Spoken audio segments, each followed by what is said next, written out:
ఆకాంక్షలకు విరుద్ధంగా ముందుకెళ్తాం. తెలంగాణ ఓవైన ఆకాంక్షలకు విరుద్ధంగా ఇక్కడ పరిపాలన సాగుతాం. టీఆర్ఎస్ పార్టీ కానీ కాంగ్రెస్ పార్టీ కానీ. అందుకే ఈరోజు ఈ తెలంగాణను రక్షించుకోవాల్సిన అవసరం. తెలంగాణలో అమలమైన ఆకాంక్షలు కలుగుతున్న సకల జనులు సభ చేసినటువంటి ఈ 4 కోట్ల మంది తెలంగాణ ప్రజల యొక్క ఆలోచన కలుగుతున్న ఈ తెలంగాణ అభివృద్ధి చేసుకోవాల్సిన అవసరం. ఆ రకంగా అభివృద్ధి చేసుకోవాలంటే ఈరోజు తెలంగాణలో మార్పు రావాలి. మార్పు అంటే కేసీఆర్ గారు ఎవరికి వస్తే మార్పు కాదు. కాంగ్రెస్ టీఆర్ఎస్ జెండాపై కాంగ్రెస్ జెండా వస్తే మార్పు కాదు. మార్పు రావాలంటే మంచి ప్రభుత్వం రావాలి. ఉద్యమకారుల ఆకాంక్షలకు అనుగుణంగా పనిచేసేటువంటి ప్రభుత్వం కాదు. ఒక నీతివంతమైనటువంటి ప్రభుత్వం కాదు. అభివృద్ధిని లక్ష్యంగా పనిచేసేటువంటి ప్రభుత్వం కావాలి. తెలంగాణ అమలమైన ఆకాంక్షలకు అంకితమై పనిచేసేటువంటి ప్రభుత్వం రావాలి. అందుకే ఈరోజు ఈ రాష్ట్రంలో రానున్న రోజుల్లో ఆ నిజమైనటువంటి మార్పు భారతీయ జనతా పార్టీ ద్వారానే సాధ్యం. ఆ నిజమైనటువంటి మార్పు కోసం భారతీయ జనతా పార్టీ అంకిత భావంతో పనిచేస్తాం. నరేంద్ర మోడీ గారి నాయకత్వంలో తెలంగాణ అభివృద్ధి కోసం అనేక రకాల సహకారం ఇస్తాం. భవిష్యత్తులో ఏ దిశలో ముందుకెళ్లాల్సిన అవసరం. డబుల్ ఇంజిన్ సర్కార్ రావాలి తెలంగాణలో కూడా. డబుల్ ఇంజిన్ సర్కార్ అంటే ఈరోజు దేశంలో చూడండి, మధ్యప్రదేశ్ లో 3వసారి అధికారంలోకి వచ్చాం, గోవాలో 3వసారి అధికారంలోకి వచ్చాం, గుజరాత్ లో 6వసారి అధికారంలోకి వచ్చాం, హర్యానాలో 3వసారి అధికారంలోకి వచ్చాం. ఈ రకంగా అనేక రాష్ట్రాల్లో భారతీయ జనతా పార్టీ నాయకత్వంలో ఒక నీతివంతమైనటువంటి ప్రభుత్వం, నరేంద్ర మోడీ గారి నాయకత్వంలో ఒక సమర్థవంతమైనటువంటి ప్రభుత్వాలు అనేక రాష్ట్రాలు ఏర్పాటు చేశారు. సంక్షేమమే పరిస్థితి.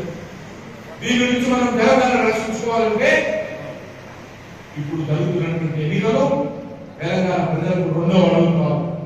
గత పార్లమెంట్ ఎన్నికలు తెలంగాణ ప్రజలు 8 స్థానాల నుంచి భారతీయ జనతా పార్టీ 37% భారతీయ జనతా పార్టీ ఓటేసి భారతీయ జనతా పార్టీ మోడీ గారి నాయకత్వంలో ఆదరించడం జరిగింది. మళ్ళీ ఈ యొక్క శాసన మండలి ఎన్నికల్లో కూడా బీజేపీని గెలిపించి ఉపాధ్యాయులు కానీ, విద్యావంతులు కానీ, మేధావులు కానీ, పట్టభద్రులు కానీ, ఉద్యోగస్తులు కానీ, డాక్టర్లు కానీ, అడ్వకేట్స్ కానీ అందరూ కూడా ముందుకు వచ్చి నరేంద్ర మోడీ గారి నాయకత్వంలో భారతీయ జనతా పార్టీ ఈ ఎమ్మెల్సీ ఎన్నికల్లో గెలిపించాల్సిందిగా కోరుతారు.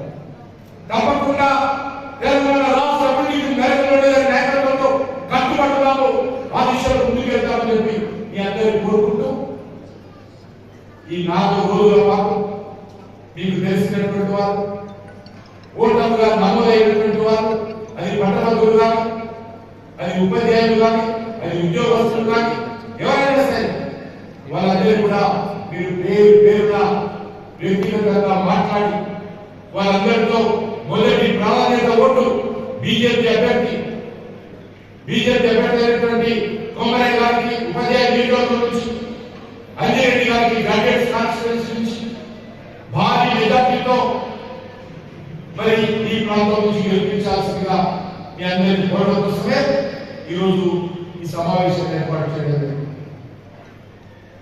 నాకు పూర్తి విశ్వాసం ఉంది, జరుగుతున్నటువంటి 3 సీట్లు కూడా నేను స్వయంగా అన్ని ప్రాంతాలకు వెళ్ళాను. ఓట్ల గెలుస్తున్నటువంటి ఏకైక పార్టీ భారతీయ జనతా పార్టీ మాత్రమే. ఓట్ల దగ్గరికి వెళ్ళి మాట్లాడుతున్నటువంటి పార్టీ ఏకైక party Congress party. BRS party టీచర్ల కాన్స్టిట్యూన్సీలో పోటీ చేయడం, టీచర్ల సమస్య వాళ్ళకు పట్టింపు లేదు, టీచర్ల సమస్యల పరిష్కారం చేయాలని చిత్తశుద్ధి లేదు కాబట్టి వాళ్ళు ఈరోజు పోటీ చేయడం లేదు. అందుకే భారతీయ జనతా పార్టీ టీచర్లన్నా, గ్రాడ్యుయేట్స్ అన్నా, ఉద్యోగస్తులన్నా గౌరవం ఉంది. వాళ్ళ సమస్యలు పరిష్కారం కావాలనేటువంటి భారతీయ జనతా పార్టీ ప్రభుత్వాలు పనిచేస్తుంది. కానీ తెలంగాణలో ఎక్కడ వేసుకుంటారు. తెలంగాణ ఏర్పడినప్పుడు మిగులు బడ్జెట్లో ఉన్నటువంటి రాష్ట్రం, ధనిక రాష్ట్రంగా పేర్కొన్నటువంటి తెలంగాణ ఈరోజు అప్పుల రాష్ట్రంగా మారి, దివాలా రాష్ట్రంగా మారి. ఈరోజు రాష్ట్ర ఆర్థిక వ్యవస్థ టీఆర్ఎస్ పార్టీ, కాంగ్రెస్ పార్టీ కలిసి దివాలా తీసినటువంటి పరిస్థితి. ఒకటే వస్తే ప్రభుత్వ ఉద్యోగస్తులకు, ఉపాధ్యాయులకు జీతాలు ఇవ్వలేనటువంటి పరిస్థితి, అభివృద్ధి కార్యక్రమాలు చేపట్టేటటువంటి పరిస్థితి, చిన్న చిన్న అభివృద్ధి కార్యక్రమాలు కూడా ఎక్కడ వేసిన పోగాడు అక్కడ. మనం ఈరోజు మరి సెక్రటరీ దాని పరిస్థితి. అందుకే ఈ రాష్ట్రాన్ని మనం రక్షించుకోవాలి. ఒక మంచి రాష్ట్రాన్ని ఒక పద్ధతి ప్రకారం చేస్తే, అంకిత భావంతో చేస్తే ఈ రాష్ట్రము దేశంలో ఒక ఆదర్శమైనటువంటి రాష్ట్రంగా తీర్చిదిద్దవచ్చు. కానీ నాయకులు కేసీఆర్ 10 సంవత్సరాలు తన కుటుంబం గురించి ఆలోచన చేశారు. బంగారు తెలంగాణ తెస్తానన్నటువంటి కేసీఆర్ మరి బంగారు తెలంగాణ దేవుడు ఆయన బంగారు కుటుంబం చేసింది. మరి ఈరోజు రేవంత్ రెడ్డి వచ్చిన తర్వాత కూడా అదే పరిస్థితి. ఉదయం లేస్తే సాయంకాలం వరకు మరి రాహుల్ గాంధీ ఫోన్ ఎప్పుడు వస్తుందా, ఎప్పుడు ఢిల్లీకి వెళ్ళాలా, ఏ పని చెప్తుంటే ఎదుగుతుండమే తప్ప ఈ రాష్ట్ర అభివృద్ధి కార్యక్రమాల పట్ల రేవంత్ రెడ్డి పూర్తి అవగాహన లేదు. ఇచ్చినటువంటి హామీలు 6 గ్యారెంటీలు 100 రోజుల్లో పూర్తి చేసినటువంటి 6 గ్యారెంటీలు మరి ఎక్కడ అమలు జరుగుతుంది? 6 గ్యారెంటీలు పెన్షన్ కూడా పెంచుతామని చెప్పారు. 2000 రూపాయల పెన్షన్ 4000 చేస్తామని చెప్పారు. దిగంలో 3000 పెన్షన్ 4000 చేస్తామని చెప్పారు. అది ఉద్యోగ పెన్షన్ కానీ, వితంతువుల పెన్షన్ కానీ, ఏ పెన్షన్ కూడా పెంచదు. కాబట్టి ఈరోజు మనం చేస్తాం.